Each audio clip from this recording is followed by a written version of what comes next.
ladies and gentlemen. I am Takashi Ono from Tokyo Medical and Dental University, or TMDU.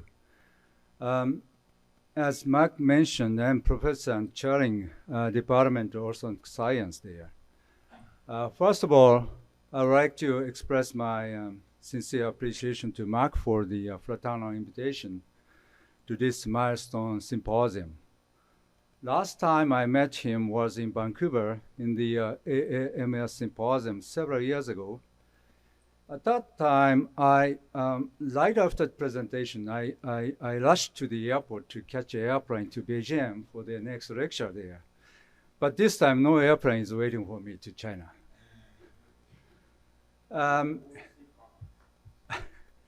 And special thanks to Dr. Ferras for mentioning my name when he quoted in his presentation that the tongue is a respiratory organ. In the meantime, for the next 40 minutes, I'm honored to share the knowledge and progress in the research field of respiratory sleep disorders, especially obstructive sleep apnea. The title is different from that you see in brochure, but the content is quite the same. As you already know, Tokyo is in the center of Japan. In the center of Tokyo, there's a small university that is called Tokyo Medical and Dental University, TMDU, which I belong to. Although it's small, we are very glad to have the good reputation to be listed as one of the leading dental schools in the 2023 QS World University Ranking in Dentistry. During the PhD program at TMDU in Tokyo, I spent 24/7 in the laboratory of Department of Physiology to pursue the studies on respiratory controlling mechanisms of the tongue movement in the cat. Immediately after graduation of the PhD program, my mentor, Professor Taki Kuroda, dispatched me to the University of British Columbia in Vancouver, Canada, to extend and broaden the findings in the animal studies. It looks so fascinating to study respiratory dysfunction in humans. UBC was and has been known for its comprehensive care for the subject with obstructive sleep apnea, OSA, in North America. During early 90s, not so many clinical and research groups in dentistry in the world were interested in OSA. We in Canada, by collaborating in a team of orthodontists and pulmonary physicians, performed a series of clinical studies. This is our first study published in 1997 in the journal Thorax, which compared the effectiveness between the oral appliance and nasal CPAP. We found that the oral appliance was an effective treatment in the patient with mild to moderate OSA. This is one of the first studies that introduced the oral appliance for the treatment of OSA. We also published a randomized prospective crossover study to compare the efficacy, side effects, patient compliance, and preference between the oral appliance therapy and nasal CPAP therapy in the journal Chest. This was one of the first RCT studies in the field of oral healthcare of OSA. What we found was that the oral appliance was an effective treatment in the patients with mild to moderate OSA and was associated with fewer side effects and a greater patient satisfaction when compared with nasal CPAP. In 1994, after a stay of 2.5 years in Vancouver, I came back to Tokyo and started several new studies using functional magnetic resonance imaging to investigate the tongue and masticatory function in humans. From the end of the year 2000, I went to Europe, stayed in the University of Copenhagen, Denmark, for a few months. The winter in Denmark was pretty cold, dark and rainy, so nothing was better than studying in the lab. Out there, I was involved in two papers. Morphological and immunohistological studies in human embryos.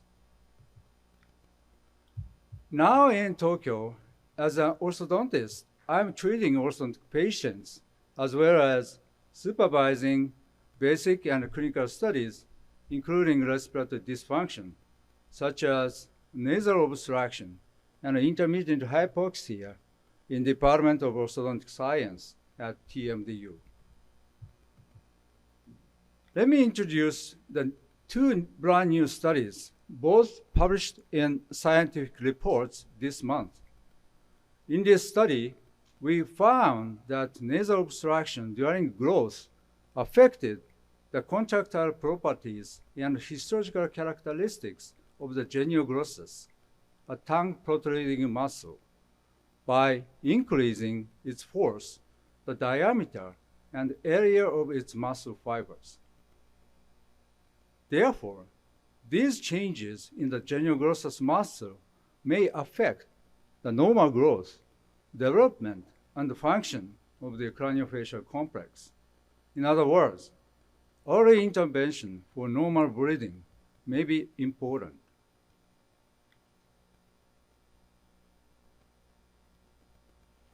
This is also a quite recent article which aimed to investigate if pre- and postnatal eating habit affects the offspring's taste preference. Two-generation exposure to high-fat diet changed a salty taste preference and the angiotensin level of the taste bud cells of offspring. Such an increase in angiotensin levels may be a risk factor for changes in salty taste preference of the newborn. This study may also warrant early intervention even during pregnancy. This is a brief introduction of myself and hope you understand where I am now. This is my presentation outline today. So let's get started with a background. In humans, it is known that there are two peaks in the occurrence of sleep-disordered breathing, or the so-called SDB, in the life.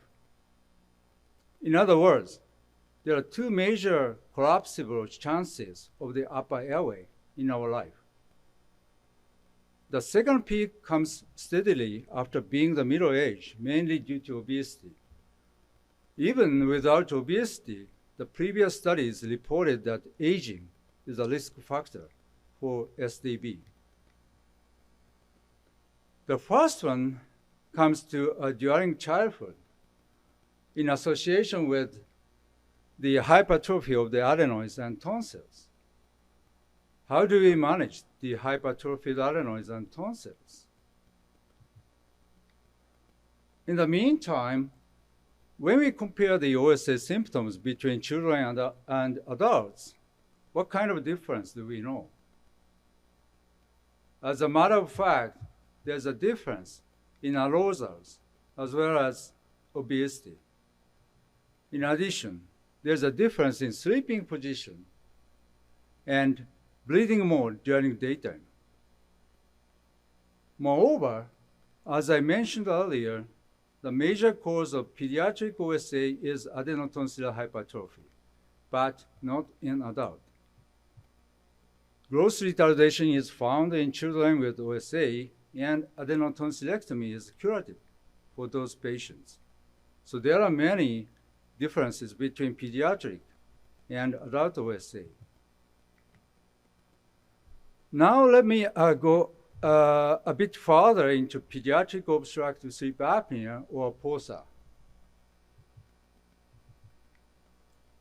Obstructive sleep apnea in kids was probably first described of a fat boy named Joe in the Pickwick Papers written by Charles Dickens. The Pickwick syndrome, also called obesity hypoventilated syndrome, appears when the kid is obese and has low oxygen levels in the blood. A minimum oxygen saturation, numbers of apnea, and hypopneas are the main parameters for diagnosis of POSA. For example, less than 92% of minimum oxygen saturation is a cutoff for POSA. Also, apnea is defined as the absence of airflow longer than 10 seconds. Hypopnea is defined as a reduction of airflow at least 10 seconds.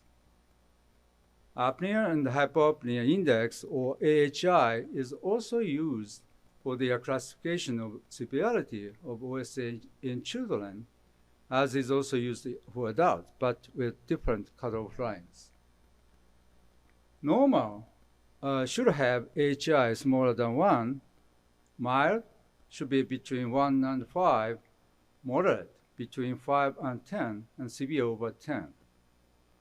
So these numbers are smaller when compared with adult OSA.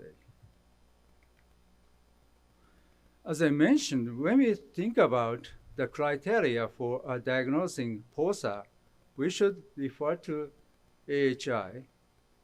In the meantime, intermittent hypoxia, or IH, is one of the hallmarks in OSA. Actually, IH leads to disturbances in physiological activities and multi-system mobility. These include cognitive and behavioral deficits, cardiovascular consequences, systemic inflammation, and growth impairment. Growth impairment includes weight and height reduction and lower secretion level of growth hormones. This is from the typical PSG records of the 4-year kid with POSA. Traces from the top indicate transcutaneous CO2, SaO2, and heart rate. As you see in the second trace, the arterial blood oxygen saturation periodically changes and sometimes reaches as low as 82%. Thus, the intermittent hypoxia is strongly suggested. It has been widely demonstrated that IH has influences on the systemic and craniofacial growth. However, nobody knows if IH has effects on the growth and development of the cartilage.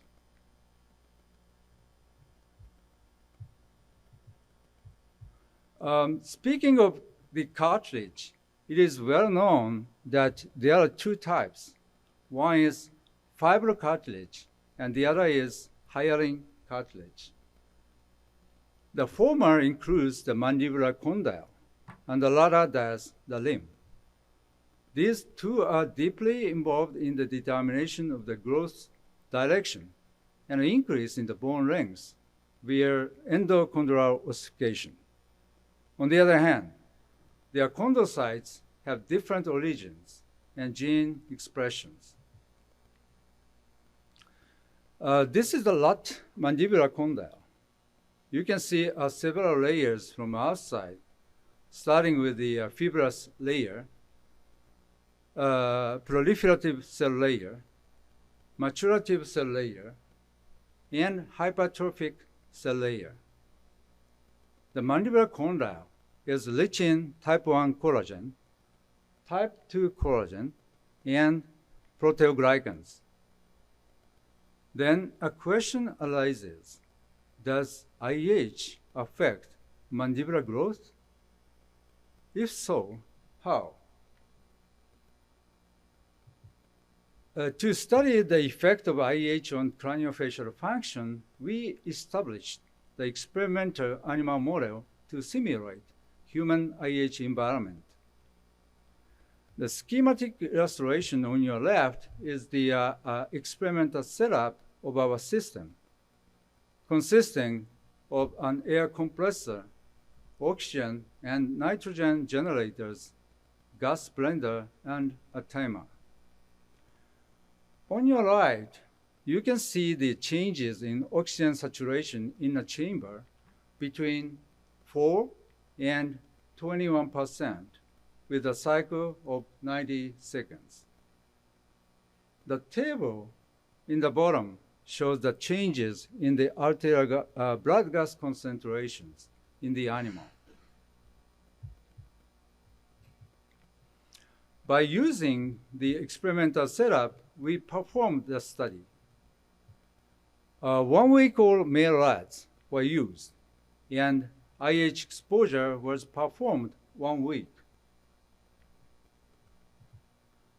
Sorry for the busy slide, but basically, there was a significant reduction in body weight in the IH neonates. However, there was no difference in the tibial length, which is in agreement with the findings in the previous studies. For the morphological changes in the craniofacial lesion, the mandibular growth was significantly affected by IH. Why and where in the mandible was affected? By micro-CT analysis, it was found in IH animals there was a significant increase in bone mineral density and bone mineral content per volumetric bone mineral density in the cancerous bone of the mandibular condyle. On the other hand, in the tibia, as a reference, no significant difference was observed between the two groups. Sure enough, there was a distinctive change in the thickness of each layers of the condylar head. It was clear that IH, shown in black, reduced the thickness of the maturative layer while increased hypertrophic layer thickness of the middle and posterior mandibular cartilage. As a whole, the total thickness of the condyle was significantly reduced. Now it is suggested that IH significantly impairs mandibular fibrocartilage growth and induces chondrocyte hypertrophy and endochondral ossification. But is it reversible? I mean, can we rescue the small mandible affected by IH? Thus, the next study has been performed. In the literature, IH exposure is known to increase leptin, thus activate beta-2 adrenergic receptor. Beta-2 adrenergic receptors are found in osteoblasts, osteoclasts, and chondrocytes. Previous studies from our lab have shown that IH induces inactivation of maturative chondrocytes and activation of hypertrophic chondrocytes. This may induce premature closure of epiphyseal cartilage associated with a decrease of LANC expression in chondrocytes and an increase in bone mineral density. However, the effect of beta-adrenergic receptor blocker in mandibular growth under IH exposure was unknown. Then the research question was, can IH-induced mandibular deficiency be rescued? If so, how? The hypothesis was that leptin beta-2 adrenergic receptor interaction would be involved in mandibular bone growth retardation and beta-2 adrenergic receptor blocker is efficient to recover from it. Let me explain the method. 7-week-old male rats were used. Why 7-week-old? Because the rat condyle was in the growing stage. Look at the AE on the left. We used the same IH condition. In the study, the rats received intraperitoneal administration of either a selective beta-2 adrenergic antagonist, which is butoxamine, or saline. There were 4 groups, as you see in B on the right. From the top, first group, the normoxic rats with saline. Second group, IH rats with saline. Third group, normoxic rat with butoxamine. And fourth group, IH rats with butoxamine. The experimental period was 3 weeks.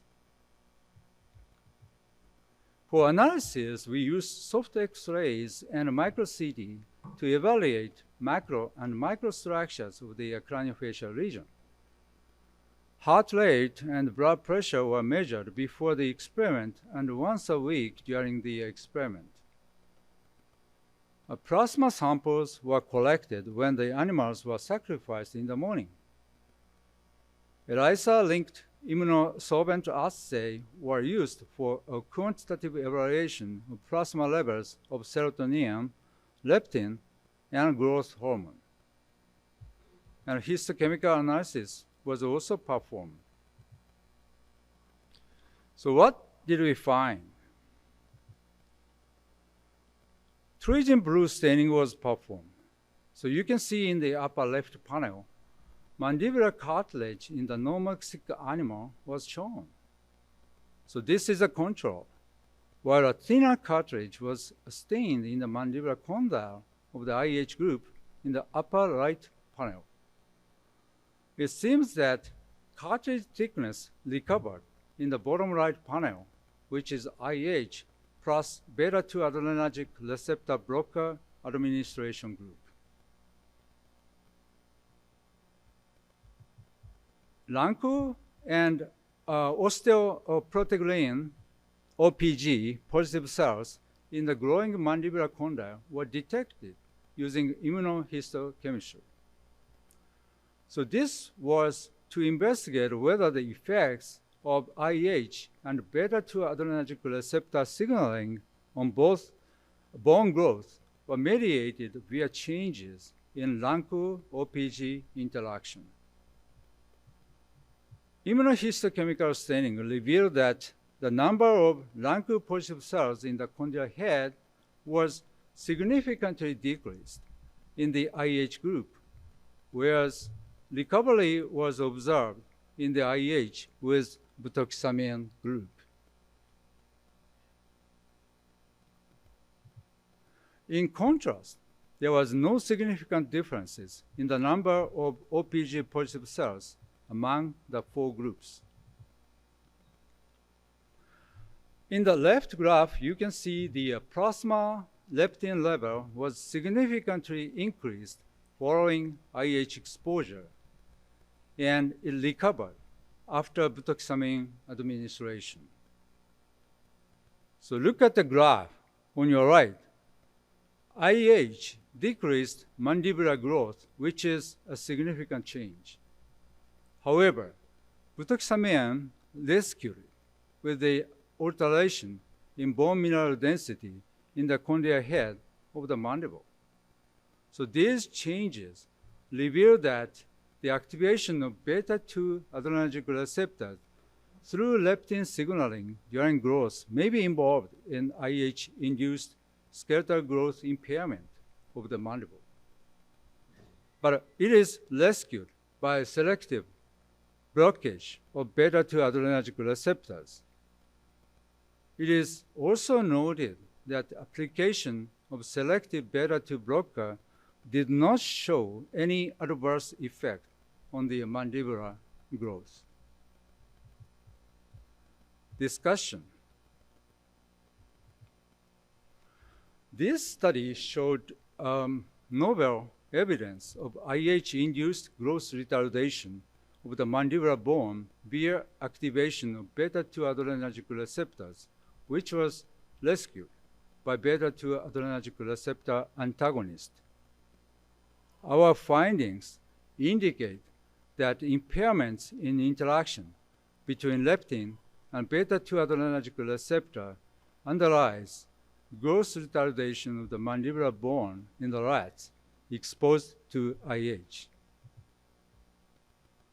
In fact, we found the significant decrease in plasma serotonin and growth hormone concentration under IH. Serotonin induces growth hormone secretion via the release of hypothalamic GH-releasing hormone in young rats treated for upper airway obstruction, and GH stimulates the production of IGF-1, a mediator for bone and cartilage growth. The significant decrease in plasma GH levels in adolescent IH-exposed rats was observed in our study. This may at least partly underlie the mandibular growth retardation, especially in the mandibular condyle head. I have some perspectives to be shared. Currently, I have a curiosity about the period in terms of the effect of maternal SDB in the infants after birth. Indeed, Arens and Marx summarize the pathophysiology of upper airway obstruction with a developmental perspective.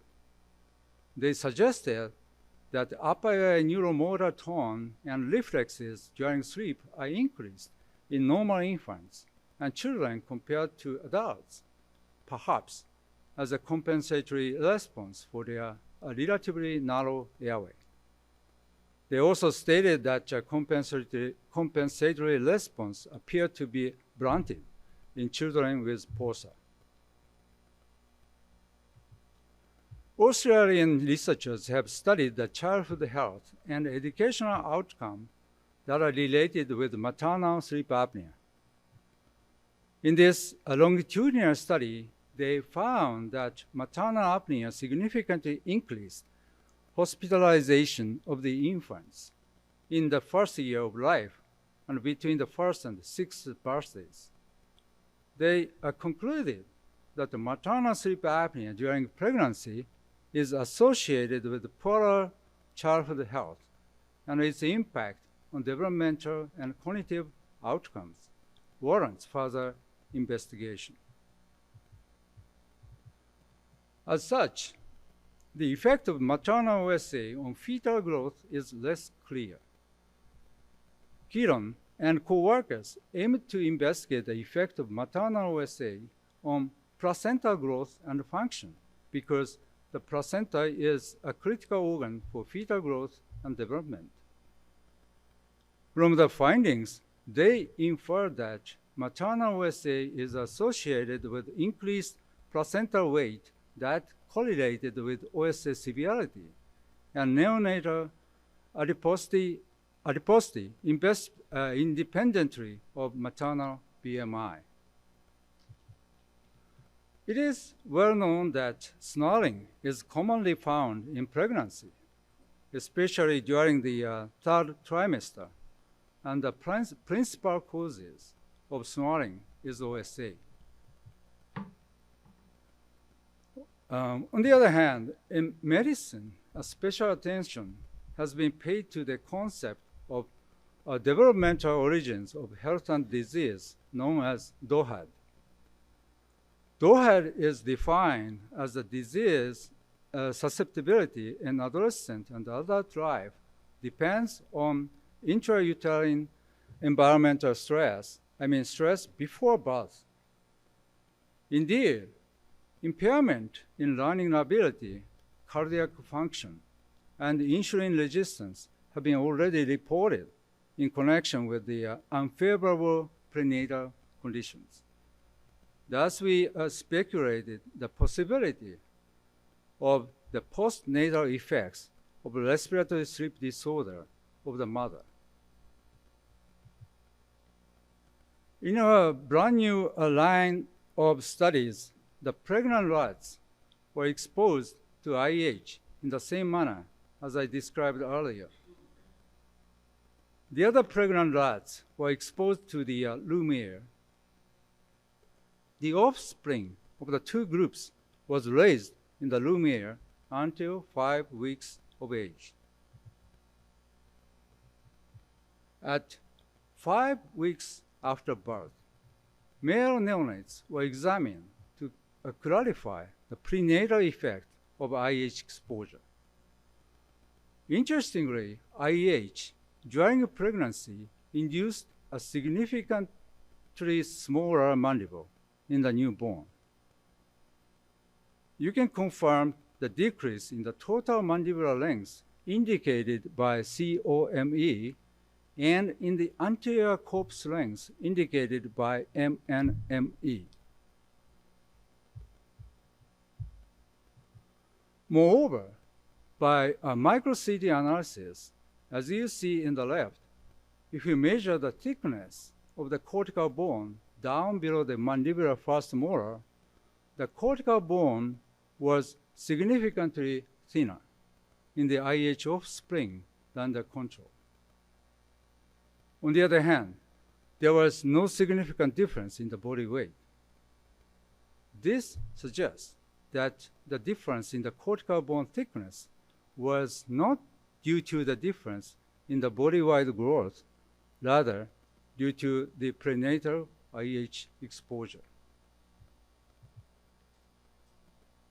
And Dr. Flores Mio in Canada and his team published quite recently a study to analyze differences in the mandibular cortical width, MCW, among 161 children diagnosed with POSA. They found that reduction in MCW appeared to be present among children with POSA or those at high risk for POSA, suggesting potential interaction between mandibular bone development and or homeostasis and POSA. On the other hand, we recently found that the maternal IH exposure induced in the geniohyoid muscle significant changes in the expression level of several proteins. These include PGC1 alpha, an indicator of muscular activity, MFN2, an indicator of mitochondrial fusion activity, and FIS1, an indicator of mitochondrial fission activity. I think this is very interesting because these findings have given the biological evidence that prenatal IH induces impaired bone metabolism as well as mitochondrial metabolism in the upper airway dilating muscle of the newborns after birth. The effect of prenatal exposure to the apneic environment is not limited to the upper airway dilating muscle. As you see in our article published in Frontiers in Physiology, the expression of several genes involved in glucose metabolism were downregulated, particularly in the diaphragm in the top left, as well as the tibialis anterior muscle in top right. For example, the expression of glucose metabolic enzymes such as PKFM, PKM, HK2, and GYS1 were substantially decreased in the diaphragm and tibialis anterior muscle from the prenatal IH rats. On the other hand, these changes were not found in the geniohyoid and masseter muscles. In skeletal muscle, two adiponectin receptors which is ADIPO-R1 and ADIPO-R2, are expressed. And these two receptors have distinct roles. ADIPO-R1 controls metabolic activity, while ADIPO-R2 is associated with vascular homeostasis. Expression levels of both ADIPO-R1 and ADIPO-R2 genes were significantly decreased in the diaphragm and tibialis anterior muscle, but not in the GH and masseter muscles by gestational age. As energy metabolism and blood flow to the skeletal muscle are closely associated, the capillary density in each muscle was calculated as capillaries per muscle area and as a ratio of capillaries to myofiber. It was found that capillary per muscle area was significantly reduced in the diaphragm, but not in other muscles. The bottom line is that maternal and environmental variables at a very early life stage can influence a child's growth and development.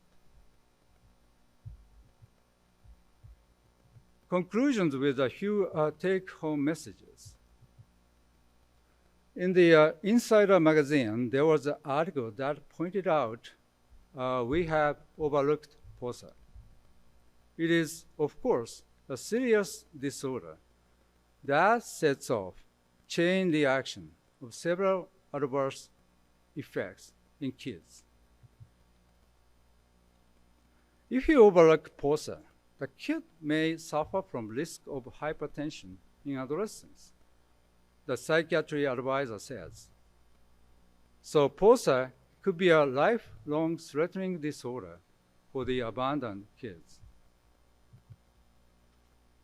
I hope you have interest in POSA and also about pre and postnatal, perinatal OSA. People generally believe that OSA is an intra-generation disorder, but to me, it is a trans-generation disorder. Orthodontists should save the quality of life of kids with POSA because we know it and we know its consequences. If we consider orthodontics has or should have a broad scope in human health science, we may remember the significance of early treatment right after birth, and sometimes even before birth. To close my presentation, thank you for the kind attention may not be appropriate. Rather, I would say sweet dreams with the hope that babies and kids grow up healthy. Thank you so much.